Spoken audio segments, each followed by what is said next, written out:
Muy buenos días. Bienvenidos a nuestra primera sesión del foro por unos cuidados más justos en el marco de las actividades que estamos realizando en conmemoración del Día Mundial contra el Cáncer que se celebra el 4 de febrero. Hoy con el tema Todos juntos por disminuir los tiempos de diagnóstico y tratamiento en México. Nos da muchísimo gusto contar con la presencia del doctor Juan Matus Santos. Él es director médico de COI. Bienvenido, doctor. Gracias, buenos días. Un gusto estar con ustedes. Muchas gracias. Y también le damos la bienvenida a la doctora Elis Bautista. Ella es coordinadora general e investigadora principal del proyecto Código Cáncer. Bienvenida, doctora. ¿Qué tal a todos? Buenos días. Muchas gracias, Leti. Buenos días. Bueno, antes de iniciar con sus participaciones, queremos compartir con ustedes el testimonio de Concepción Jacinto. Ella es paciente de cáncer de tiroides de la Fundación AMECAT y nos va a permitir ilustrar varios de los temas que vamos a discutir el día de hoy.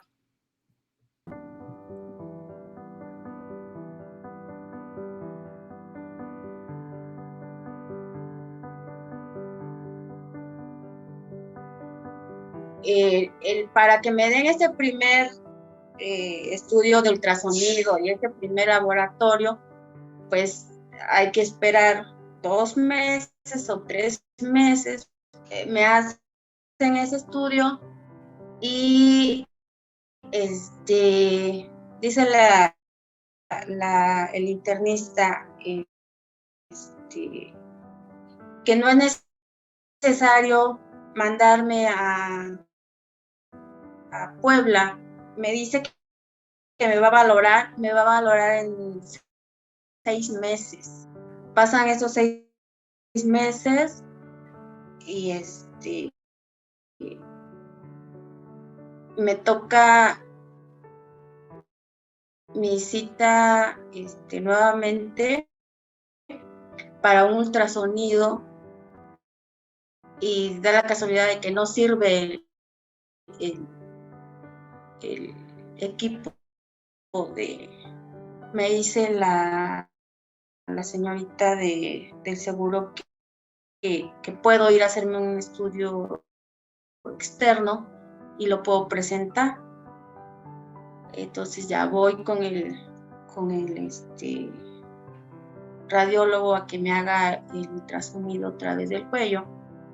Y ya es cuando él me dice, es que ya el tamaño ya creció, ya su tamaño ya es posible hacer una biopsia, es necesario hacerla. Retorno a la clínica, solicito el envío a especialidades y el calvario de pedir la cita, ¿no? Venga en 8 días para que nos digan si ya le autorizaron su cita en Puebla. Voy a los 8 días, no han autorizado. Vuelvo a ir a los 8 días, no la han autorizado.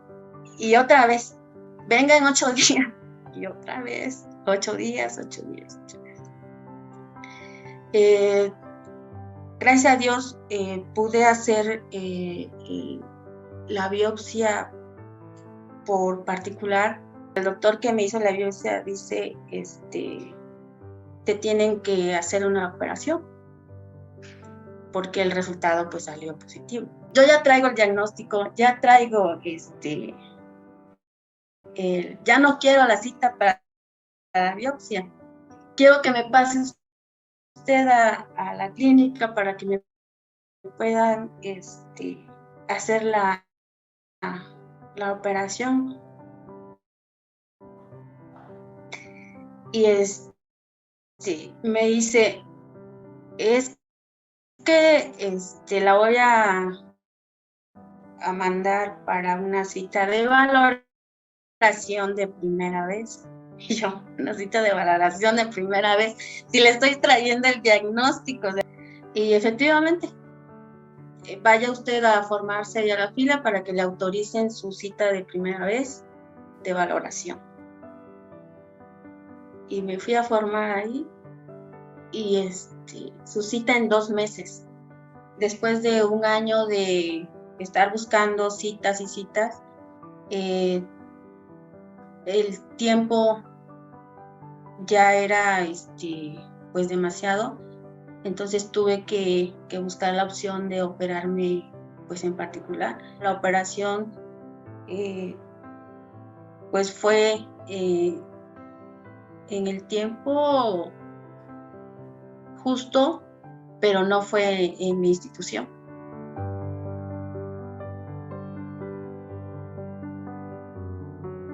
Siento yo que no es por la parte médica, o sea, siento que es más por una parte de presupuesto, por una parte de económico. Por la parte de los médicos no creo que ellos lo hagan porque a uno lo quieran ver mal, ¿no? Sino yo siento que es más por la parte administrativa, por la parte del presupuesto.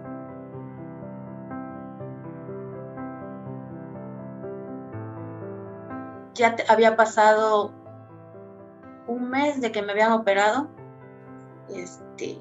para cuando yo fui a mi cita de valoración de primera vez al seguro. Entonces, a partir de ahí, ya el doctor toma mi seguimiento. Entonces, yo voy cada mes, el doctor me hace mis recetas y voy a la farmacia.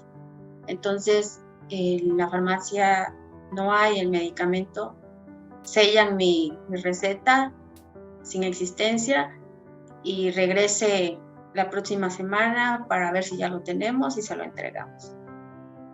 Vas la próxima semana y pues, tampoco hay, venga la próxima semana.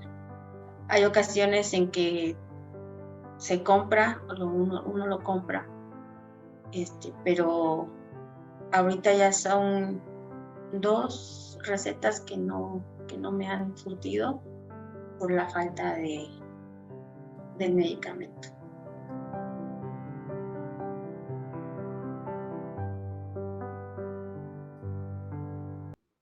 Pues sí, como podemos darnos cuenta, la situación es complicada, pero vamos a darle la bienvenida nuevamente al doctor Juan Matus, quien nos va a explicar desde la perspectiva médica cuál es el impacto que tienen estos retrasos en el futuro de la salud de los pacientes.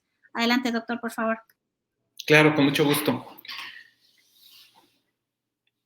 Es para mí pues, un placer poder compartir el conocimiento o lo que se sabe desde el punto de vista médico en cómo impacta esto. Obviamente para esto tenemos que aterrizar cómo está la epidemiología del cáncer en México, específicamente en la mujer, en donde en la década de los 90 esta curva se invierte y el cáncer cervicuterino, de ser el principal cáncer en nuestro país, pasa a ser el segundo tumor más frecuente. Y como vemos en la curva en color rosa, representa el cáncer de mama y es un cáncer que ha venido en incremento en los últimos años. En ese sentido, el cáncer cervicuterino viene hacia abajo simplemente por el screening, el Papa Nicolau, y muy probablemente en un futuro cercano podamos ver un abatimiento importante de esta enfermedad gracias a la vacunación contra el virus del papiloma humano en nuestros jóvenes. En general, en México, como vemos, las estadísticas del cáncer de mama son muy importantes y son las más representativas. Y en la curva que nosotros observamos a la derecha, vemos una curva que es con reconocimiento internacional, en donde vemos cómo la supervivencia de un cáncer de mama en una etapa muy temprana, que sería el tumor in situ o 0, es prácticamente muy cercana al 100%. Y de ahí, conforme vamos hacia abajo, esta supervivencia va disminuyendo, de tal forma que en una supervivencia en una etapa 1 es del 87%, en etapas 2 a 5 años, esta supervivencia va disminuyendo al 80-74%, lo que implica que un 30% de las pacientes no llegan a sobrevivir los 5 años y fallecen en este periodo de tiempo. Y finalmente, la etapa clínica 4 solamente sobrevive un 14%, lo que implica que un 76% de las pacientes fallecen cuando tienen una enfermedad etapa clínica 4. Por favor, recuerden estos números. Al lado, si nos regresamos vemos la gráfica de la supervivencia reportada por el Instituto Nacional de Cancerología gracias al acceso que se tuvo vía Seguro Popular. Y si nosotros comparamos las etapas 1, 2, 3 y 4, van de la mano con lo reportado a nivel internacional, que está en el otro extremo.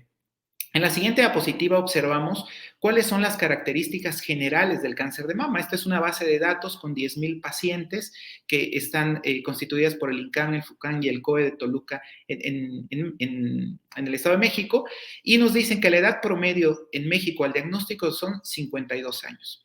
que el índice de masa corporal de nuestras pacientes promedio es 27, lo que significa que son pacientes que tienen problema de sobrepeso. El 8% se hizo la mastografía como prevención y el 36% se la hizo ya sospechando el diagnóstico de un cáncer. Aquí tenemos un área de oportunidad muy importante. El 61% de las pacientes tienen ya un periodo posmenopáusico por la edad y un 38% son mujeres premenopáusicas. El tamaño tumoral promedio en México es del 30%.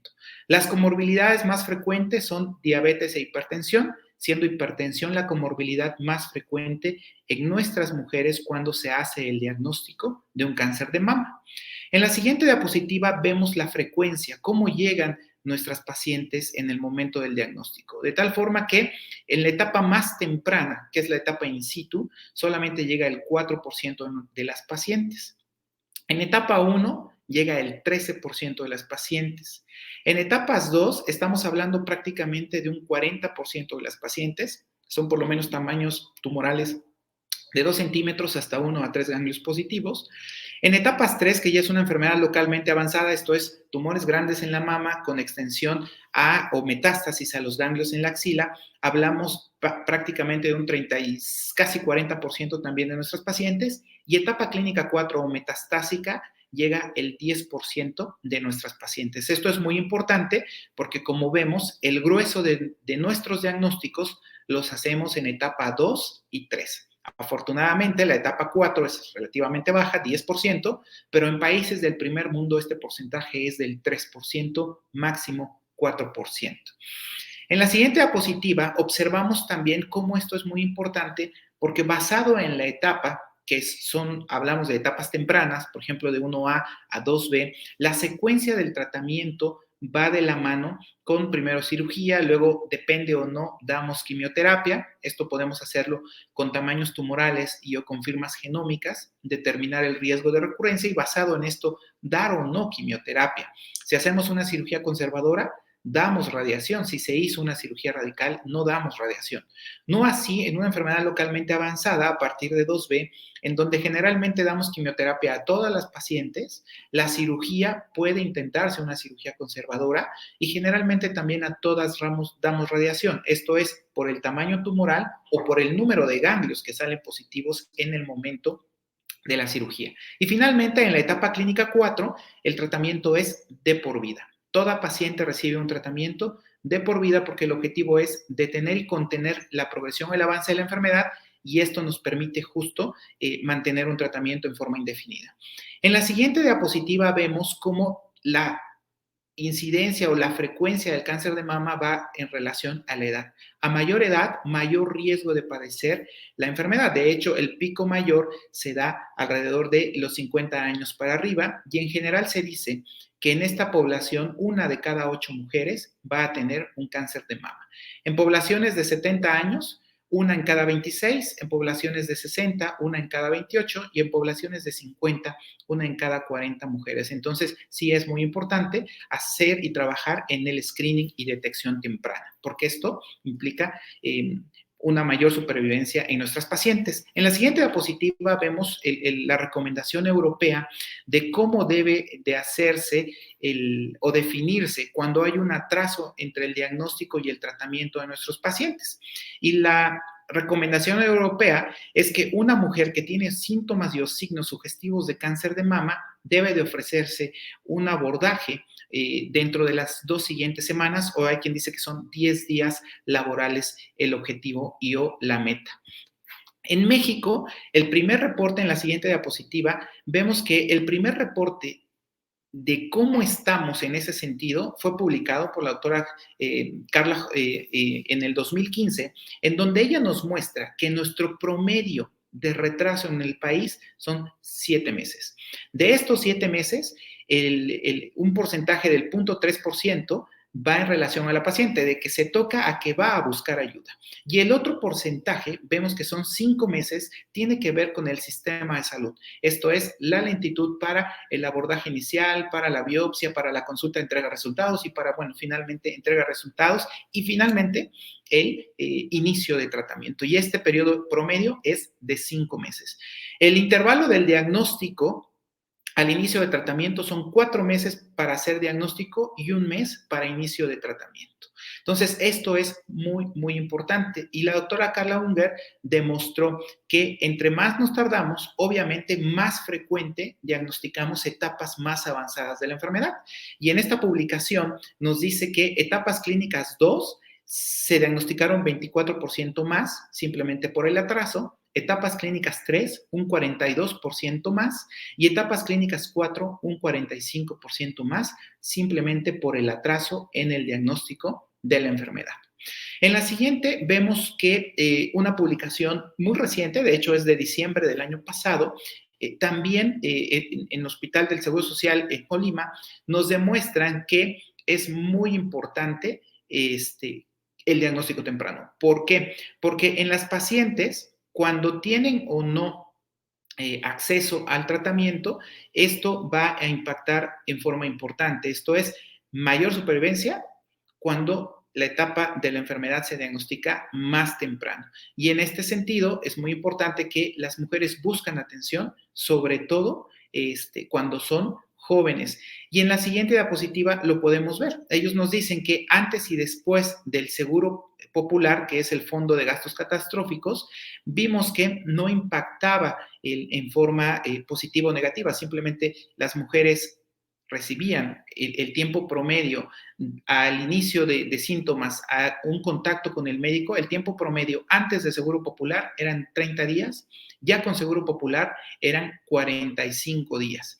En la siguiente diapositiva también nos muestran que antes del Seguro Popular, en promedio del diagnóstico al inicio de tratamiento eran 30 días y después, ya con el Seguro Popular, entre 2007 y 2008, este periodo de tiempo era 29 días, de tal forma que no hubo una afectación, digámoslo así, sino persistieron los mismos tiempos en cuanto al inicio del tratamiento. La otra publicación que es muy importante en la siguiente diapositiva es en las mujeres jóvenes. Estos son mujeres de menos de 40 años. Y lo mismo, la doctora Carla Unger nos presenta estos resultados. Ella nos dice que en las mujeres de menos de 40 años hubo un mayor retraso en el diagnóstico de cáncer de mama simplemente por la edad.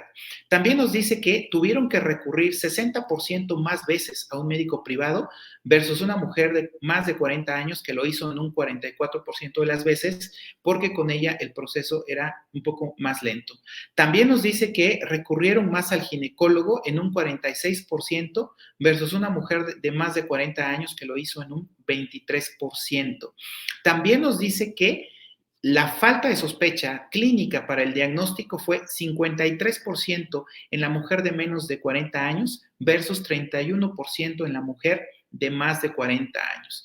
Y en la siguiente diapositiva nos muestra también el retraso en tiempos. Nos dice que el retraso a más de 180 días en cuanto al diagnóstico fue 22% en la mujer en forma total, 34% en la mujer de menos de 40 años y un 20% en la mujer de más de 40 años.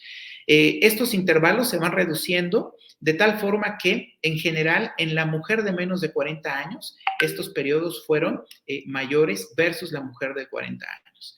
También nos muestra diferentes factores que intervinieron en este atraso en el diagnóstico en la mujer joven. Estos son las cuestiones de la falta de sospecha clínica, que porque la paciente fue muy joven, basados en cuál fue el médico que intervino en forma inicial, fuera un médico general o fuera un médico especialista. Y si nosotros observamos estos OR que están aquí junto a las líneas, todo lo que sea arriba de 1, por ejemplo, este 3.89 nos dice que el riesgo para el retraso es de 280 veces más, simplemente porque se interpretó como benigna la lesión y no se hizo el diagnóstico en forma adecuada por un médico subespecialista. Y así, todo RR arriba de 1 es el porcentaje de cómo impacta este factor en el retraso en el diagnóstico. Por ejemplo, si vemos una mujer joven en la parte inferior, simplemente eso impacta un 289 veces más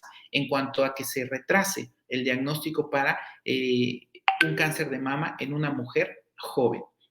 Con esto quiero cerrar y decirles que es muy importante pues hacer un diagnóstico temprano, que este diagnóstico va a impactar en la vida, puesto que como vimos, entre más temprano sea el diagnóstico, la etapa va a permitir que las pacientes sobrevivan más en el periodo de tiempo a 5 años, que es conforme lo medimos. Muchas gracias por su atención. Muchísimas gracias, doctor. Muy interesante toda la información que nos ha compartido y vamos a tener oportunidad de platicar sobre algunos puntos más adelante y comentarles a las personas que nos están viendo desde Facebook que estamos poniendo mucha atención a las preguntas que ya hay, que ya vemos varias preguntas ahí. Entonces, al final vamos a darles todas estas preguntas a nuestros ponentes para que nos apoyen con la respuesta. A continuación, le damos nuevamente la bienvenida a la doctora Bautista. Bienvenida, doctora. Adelante, por favor. Gracias, perfecto. Muy bien, pues bueno, yo les voy a platicar un poco sobre lo que ustedes ya conocen, ¿no? La trayectoria del paciente hacia el cuidado del cáncer es tortuosa. Y es tortuosa porque empieza por la detección de los cambios que existen en el cuerpo por parte del paciente.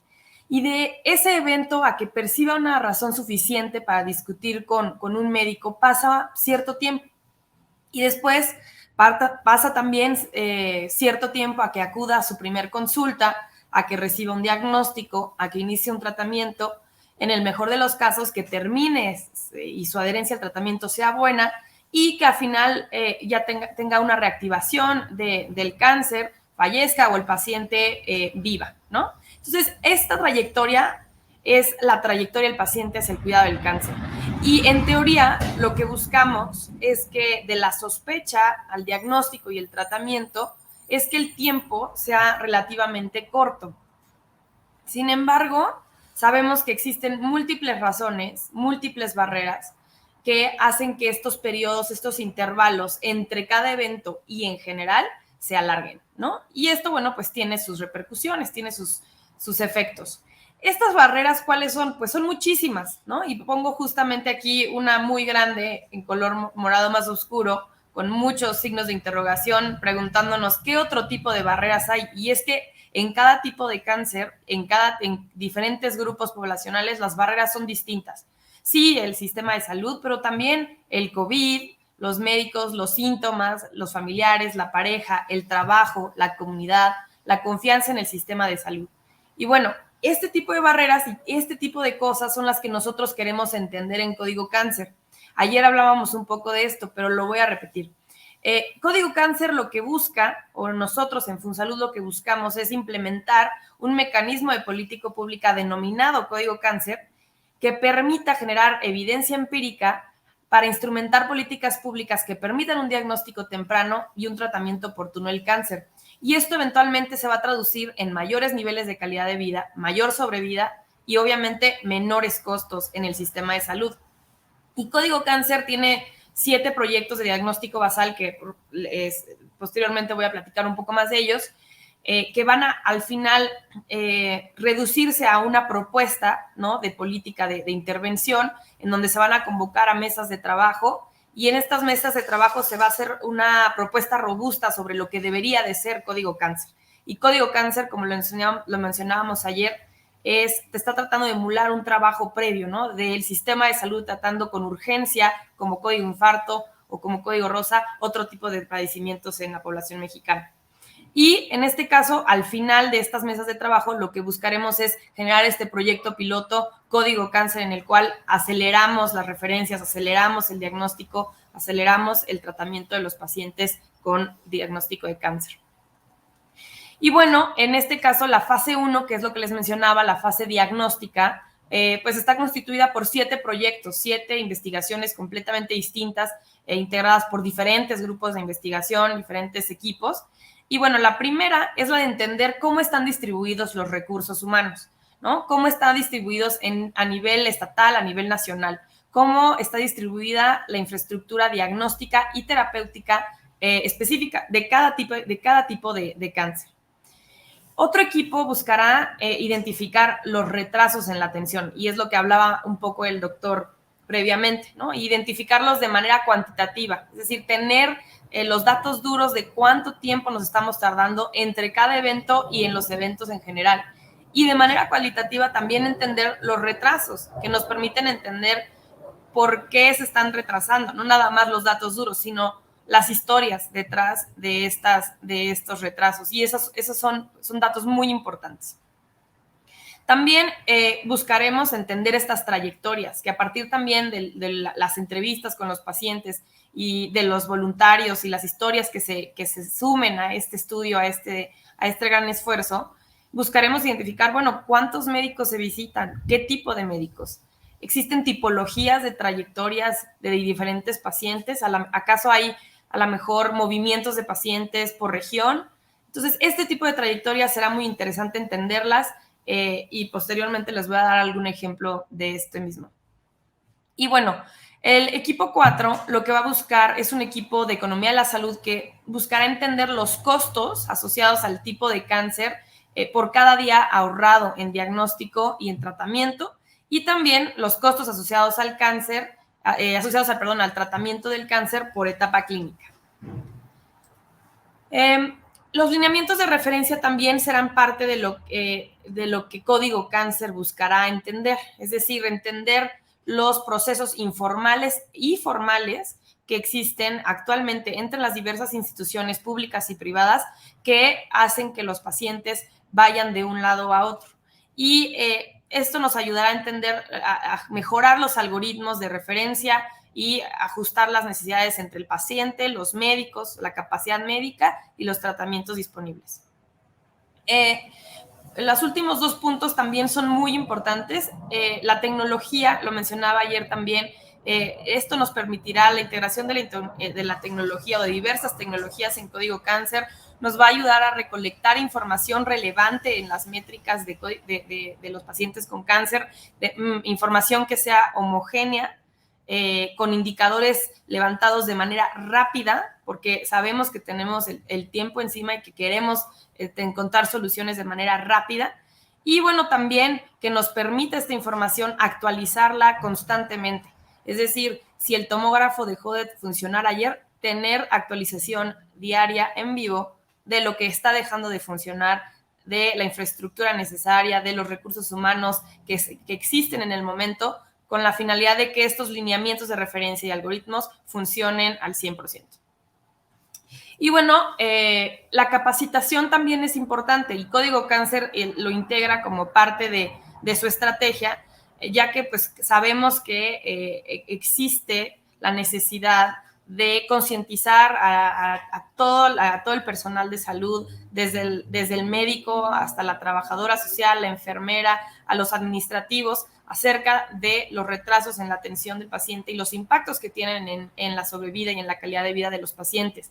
Y entendiendo esto un poco más y la teoría detrás de toda esta rama de estudio, pues nos permitirá generar un diplomado o alguna capacitación que pues alinee todo Código Cáncer y que eventualmente cuando exista la intervención, pues tengamos personal capacitado que integre estos indicadores de calidad con el conocimiento teórico detrás de todo esto. Y bueno, adelantándome a lo que sería la fase 2, ¿no? De las propuestas robustas, hemos tenido varias reuniones, los múltiples equipos de trabajo, y bueno, retomando un poco el ejercicio que tuvimos en estos últimos 2 años en COVID, con el convenio hospitalario que tuvimos entre hospitales públicos y privados, buscamos generar algo similar, ¿no? Un 01800 que nos permita identificar pacientes y asociarlos con estos algoritmos en una plataforma de identificación de recursos en vivo a hospitales que tengan los servicios que los pacientes requieren. Y también buscaremos hacer estas referencias no nada más internivel, sino eventualmente interinstitucionales, ¿no? Incluyendo al sector privado. Y bueno, esto es un poco de la propuesta y de lo que vamos construyendo, pero obviamente está en construcción. Y bueno, al final, el punto de Código Cáncer justamente es insertarnos aquí, ¿no? En donde están las dos flechitas amarillas. Es insertarnos para que de la sospecha médica de cáncer a la consulta con un especialista pasen 2 semanas y que del diagnóstico al tratamiento no pasen más de 62 días. Y esto está basado en varios estándares europeos, nórdicos, y de Reino Unido en particular, en donde desde hace 20 años están trabajando en las métricas y en la monitorización de los días al diagnóstico y al tratamiento. En particular, les voy a presentar 2 ejemplos de lo que llevamos solamente en cáncer de pulmón, es decir, la parte de los retrasos, la parte cuantitativa, un poco de las trayectorias. Esto tiene que ver mucho con el doctorado que yo estoy terminando en salud pública. Justamente mi doctorado se trató de retrasos en el diagnóstico y tratamiento de pacientes con cáncer de pulmón y el rol que tienen los programas de navegación de pacientes en la prevención del cáncer, la prevención secundaria. Y es precisamente un poco de lo que les voy a presentar. En este caso vemos el número de casos nuevos de cáncer de pulmón en el INCAN. Esto es en el INCAN. Y es del 2004 al 2020 la información que se levantó. Vemos claramente un incremento en el número de casos, particularmente a partir del 2015, y con un predominio en la etapa, como lo mencionaba el doctor previamente, en la etapa 4, ¿no? Etapas tardías y muy pocas etapas tempranas. Y esto es particularmente, es muy específico de cáncer de pulmón también.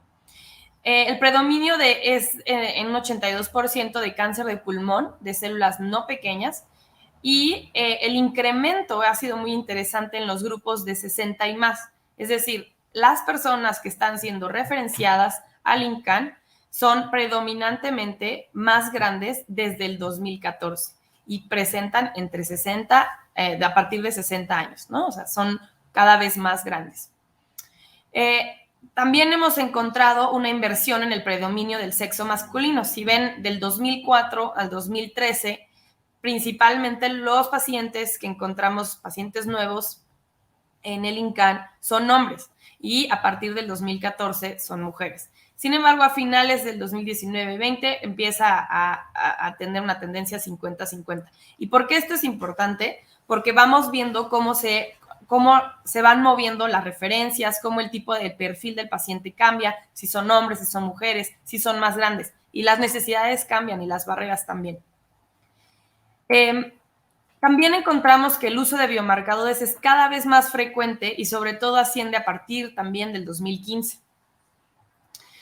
Hay un incremento significativo en el nivel escolar de los pacientes en el INCAN, en cáncer de pulmón. Si bien vemos que el nivel universitario en el 2005 es poco menor al 10%, a partir del 2019 está como en el 32-35% el nivel educativo universitario. Y esto también es muy interesante porque significa que la población con cáncer de pulmón cada vez es más educada, las necesidades cambian, la información y cómo se provee la información debería de cambiar. Es decir, las necesidades y las barreras que encontremos el día de hoy no van a ser las del día de mañana y por eso es que se tiene que constantemente vigilar el perfil del paciente. Y en resumen de todo lo que les acabo de mostrar, vemos el número de casos nuevos incrementando a partir del 2014, el número de pacientes o el porcentaje de pacientes que son de 60 y más, que también asciende. Y vemos 2 indicadores más específicos que son los pacientes perdidos y los días al tratamiento. En este caso, los pacientes perdidos vemos que del 2005 al 2019 más o menos permanecen en números absolutos siendo los mismos. Sin embargo, en proporción del número de casos nuevos, eso no ha cambiado y esto pues básicamente habla de que se pierde la misma cantidad de gente, pero en proporción de los demás, pues vamos bien, ¿no? O sea, vamos bien, obviamente siempre se puede mejorar. Y los días al tratamiento que se marca en negro, vemos que inicia con aproximadamente unos 30 y tantos días y después desciende y luego vuelve a subir a partir del 2015 el número de días al tratamiento y ahorita vamos a platicar un poco más de eso. Entonces, aquí en el número absoluto de pacientes no tratados, lo que encontramos es que justamente lo que les mencionaba, tenemos muy pocos pacientes no tratados, es decir, que llegan al INCAN, tienen un diagnóstico, pero que no regresan al tratamiento. Son pacientes que se pierden, pueden ser tratados en otras instituciones tal vez, o son tratados en instituciones públicas, o fallecen. No sabemos, pero son pacientes que no regresan a la institución. los que perdimos, ¿no? Entonces, aquí lo que vemos es que a pesar de que incrementa el número de casos, el número de los perdidos más o menos se persiste, ¿no? Es similar. Y en el 2020, yo diría aquí que ni siquiera le hagan caso, porque obviamente en el 2020 vemos cosas muy extrañas, ¿no? Con COVID, ¿no? Pacientes no tratados, pacientes que son retrasados en tratamiento, pacientes que deciden tratarse privado, pacientes que modifican completamente su comportamiento debido a COVID, ¿no? Entonces, este es un outlier. El promedio de los pacientes no tratados en general, aquí sí es en porcentajes, es del 21% del 2004 al 2019. Y si ven, a partir del 2015, este porcentaje tiende a ser menor, ¿no? O sea, menor del 21%, es decir, a partir de la inclusión de la unidad funcional de lectoras, más o menos vemos un poco más de similitud en los últimos años en el número de pacientes, en el porcentaje de pacientes no tratados. Y pues en este caso, respondiendo justamente a la parte epidemiológica, los pacientes que mayormente no son tratados son los de cáncer de pulmón de células no pequeñas, después de los otros tipos de cáncer de pulmón y posteriormente los cánceres de pulmón de células pequeñas.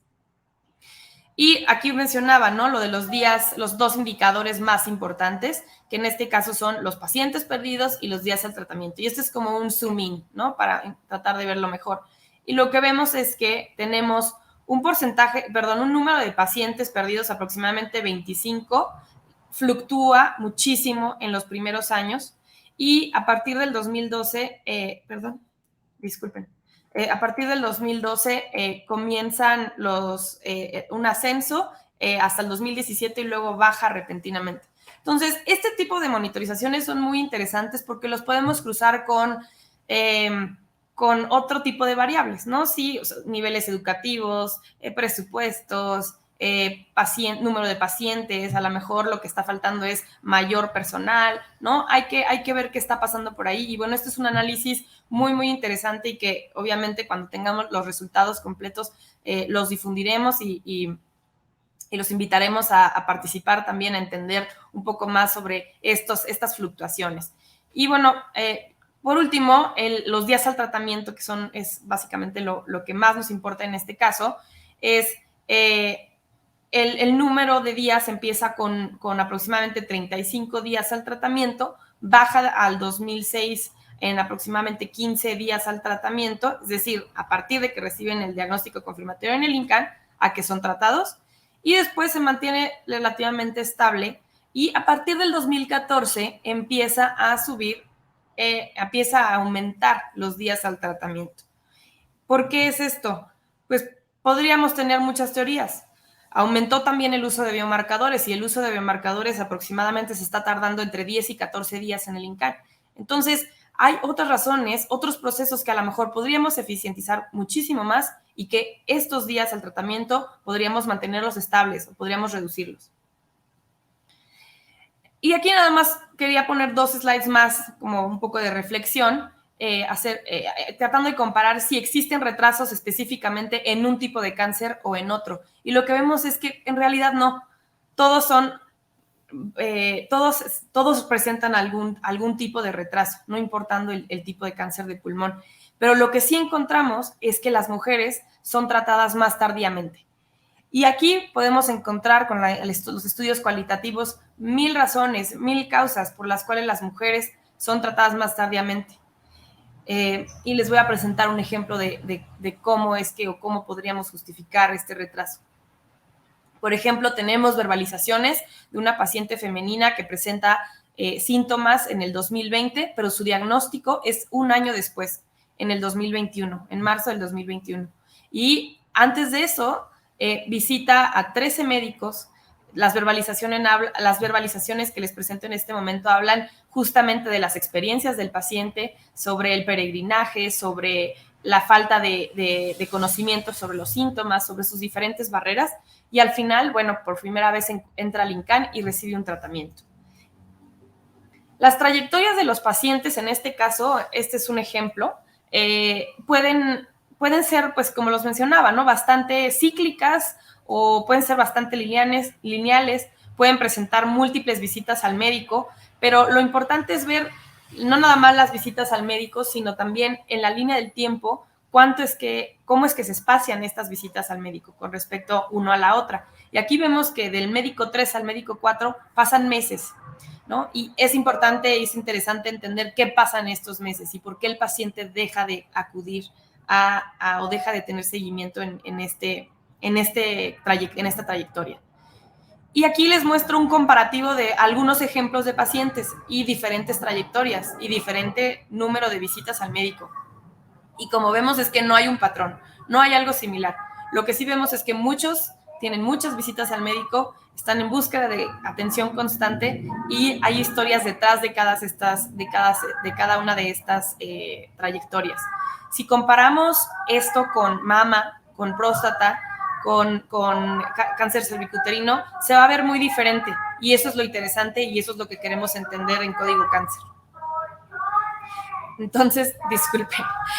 Entonces, bueno, Código Cáncer lo que busca también es justo a partir de esta investigación cuantitativa entender las diferencias entre los grupos. ¿Por qué? Porque lo que nos interesa es la equidad, ¿no? Y proponer intervenciones que busquen mitigar estas diferencias entre grupos, entender las tendencias epidemiológicas, las tendencias en las referencias, entender los incrementos en los días y por qué esto está pasando, ¿no? Entender la asociación entre las diferentes variables y generar modelos estadísticos, modelos de regresión que nos permitan identificar los factores determinantes para los retrasos en la atención.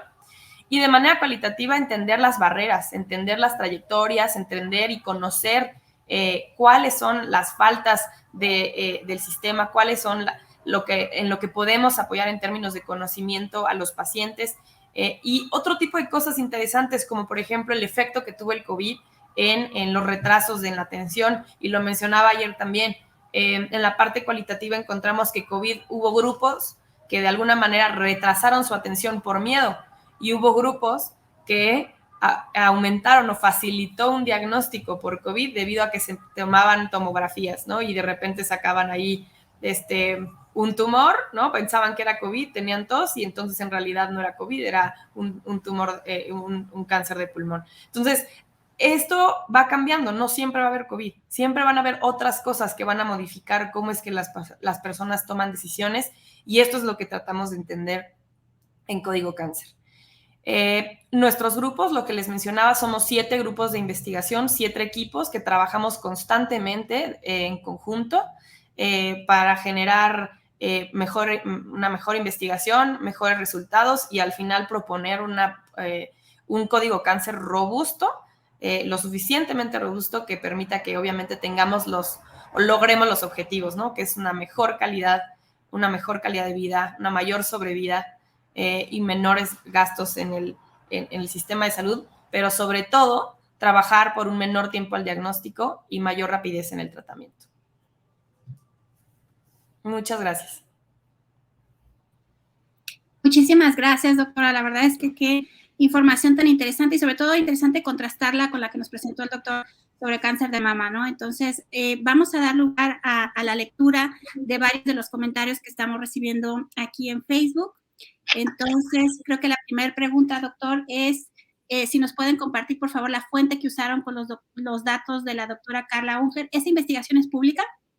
Sí, están en la página indexada de PubMed. Los acabo de compartir con Erika y yo creo que ella se los hace llegar en cualquier momento. Perfecto, doctor. Entonces, en el chat del Facebook les compartiremos el link para que puedan tener acceso a esta investigación. También tenemos algunas felicitaciones en pantalla. Guadalupe Álvarez de Mayur, buenos días. Como siempre, valiosa información. Gracias a todos los organizadores por este gran esfuerzo. Mucho éxito. También creo que tenemos por ahí Mónica Trujillo, muy buena información. Y yo quisiera preguntarle a la doctora Bautista, nos escuchan muchos pacientes y muchos familiares y obviamente esta es una información muy, muy importante para poder modificar nuestro sistema de salud, pero ¿cuál es el papel de un paciente en esta investigación? Creo que la información que ellos nos puedan dar es vital para poder identificar estos problemas. Entonces, ¿qué mensaje le dejaría a todos los pacientes y a las organizaciones de pacientes que nos escuchan? Claro, muchas gracias, Leti, y muchas gracias por la pregunta. En realidad, el papel del paciente es crucial. O sea, si el paciente no colabora con nosotros, si el paciente tiene miedo, ¿no?, a contestar preguntas, a compartirnos su experiencia, definitivamente nosotros no podemos hacer nada, ¿no? Entonces, es muy valioso, ¿no? La verdad es que yo entrevisté a 400 pacientes con cáncer de pulmón, revisamos 3,000 expedientes y desde el 2004, lo que les mencionaba. Entonces, de no haber un consentimiento, ¿no?, de los pacientes, la verdad es que esta investigación no podría haber sucedido. Entonces, es muy importante para nosotros que ellos participen, que ellos no tengan miedo, que vean que su información se respeta y que además es útil, ¿no?, para hacer los cambios que ellos quieren ver también en el sistema. Muchas gracias, doctora.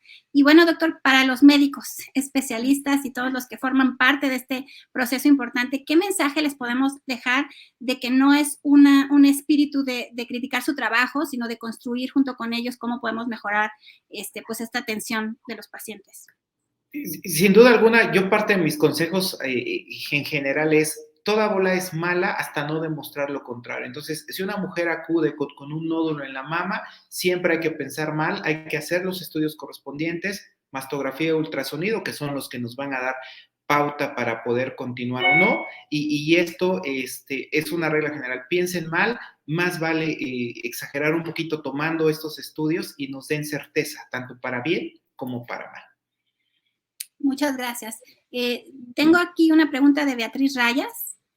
Si nos apoyan poniéndolo en pantalla, dice: ¿se pretende en algún momento de Código Cáncer se replique en las instituciones en donde se concentra el mayor número de pacientes como el IMSS?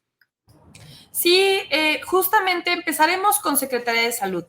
Y la razón por la que hacemos eso es porque no podemos tratar de comernos el mundo en un solo bocado. Tenemos que ir poquito a poquito para que funcione, ¿no?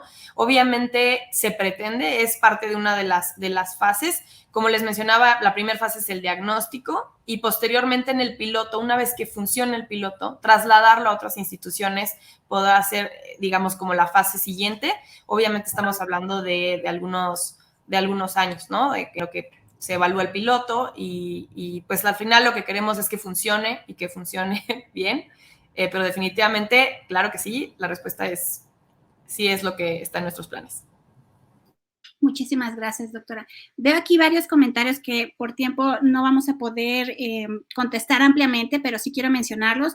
Nos preguntan que si el cáncer de pulmón solo le da a las personas que fuman. No, el cáncer de pulmón no solo le da a las personas que fuman, y pueden acercarse a varias de las organizaciones que forman parte del movimiento Juntos contra el Cáncer, como Respirando con Valor, el Frente Unido contra el Cáncer de Pulmón, la misma Asociación Mexicana de Lucha contra el Cáncer, que tienen información en sus sitios web y en sus redes sociales justo acerca de todos los mitos que existen alrededor de cáncer de pulmón. En noviembre, creo que fue una fecha importante de conmemoración de cáncer de pulmón. Entonces van a encontrar, si se regresan un poquito a los posteos de esa fecha, van a encontrar muchísima información sobre cáncer de pulmón. Y en el caso de una paciente que por aquí nos preguntaba sobre la famosa torre de control de los medicamentos, igualmente les pedimos que se acerquen a las organizaciones, nos pueden escribir en el chat privado, nos pueden escribir directamente. Tenemos personas en las organizaciones que apoyan la navegación de pacientes justo con estos casos, cuando hay problemas de un medicamento, de un tratamiento que falta una autorización o cómo conseguirlo. Entonces, por favor, contáctenos. Nosotros somos más, les repito, somos más de 68 organizaciones en 27 estados de la República.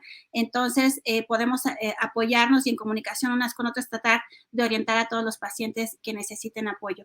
Y bueno, para finalizar, quiero agradecerles nuevamente este foro que iniciamos de verdad de lujo con ambos, y un mensaje final, por favor, que nos pudieran dejar. Primero, doctora, y después, doctor. Estamos viendo, en pantalla los datos de contacto, tanto del doctor y después veremos los de la doctora.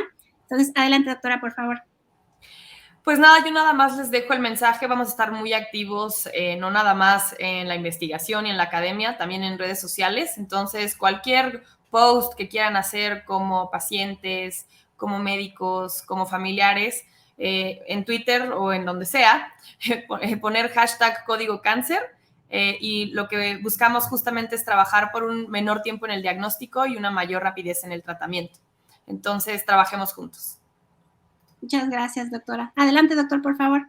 Por mi parte, decirles que el tiempo es vida. Entre más rápido te detectes algo, entre más rápido acudas con una persona calificada, siempre busquen médicos certificados y entre más rápido acudan a una institución de salud, sin duda alguna, más temprano se podrá hacer un diagnóstico y más posibilidades de supervivencia tendrán. Muchas gracias a los dos. Les damos pues una cordial despedida y esperamos seguir trabajando juntos. Claro que sí. Muchas gracias. Gracias. Y bueno, yo por último nada más quiero compartirles las actividades que tendremos el día de mañana, recordarles que tenemos varios eventos. Iniciamos a las 11:30 de la mañana con, este es a las 5 de la tarde, que es necesidades en la atención. Ok, perdón. Tenemos a las 11:30 de la mañana, que es barreras de acceso a la atención del cáncer determinadas por cuestiones de género. Ya nos decía la doctora que, por ejemplo, en caso de pulmón, las mujeres tienen acceso a la atención más tarde. Entonces vamos a hablar de varios temas en cáncer cervicouterino, también de los caballeros en cáncer de testículo. Y los esperamos por este mismo canal, por MX Sin Cáncer. Y también ahora sí, a las 5 de la tarde regresamos y vamos a revisar las necesidades en la atención del cáncer de acuerdo a la edad. Y bueno, nos despedimos y les agradecemos nuevamente su presencia y los esperamos mañana. Muchas gracias.